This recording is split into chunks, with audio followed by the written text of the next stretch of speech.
Hello বন্ধুরা, কেমন আছেন সবাই? আশা করি ভালো আছেন। বন্ধুরা, অনেকদিন ধরে আপনাদের মাঝে একটি সুন্দর বিষয় তুলে ধরতে চাচ্ছি। সেটি হচ্ছে আরোহী এবং মিরাজ খানের মধ্যে কেন ফাটলের সৃষ্টি হয়েছে।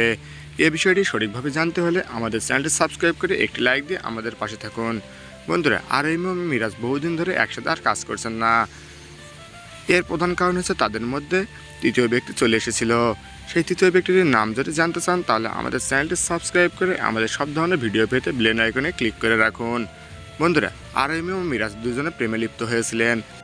তাদের এই প্রেমের সম্পর্ক সুন্দর চলতেছিল। এমত অবস্থায় এর মাঝে সাকিব সিদ্দিকী চলে আসেন। তিনি আরোহী মিমের সাথে ভালোই মেলামেশা শুরু করেন। এ দেখে মিরাজ অনেকটা রাগান্বিত হয়েছিল। এ বিষয়টি নিয়ে মিরাজ ও আরোহীর মধ্যে সবসময় ঝগড়া লেগেই থাকতো।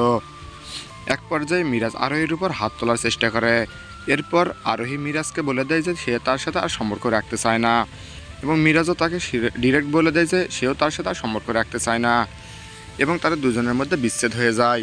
এরপর থেকে তারা দুজন আর একসাথে কাজ করেন না। এরপর থেকে তারা দুজন আলাদা হয়ে যায়।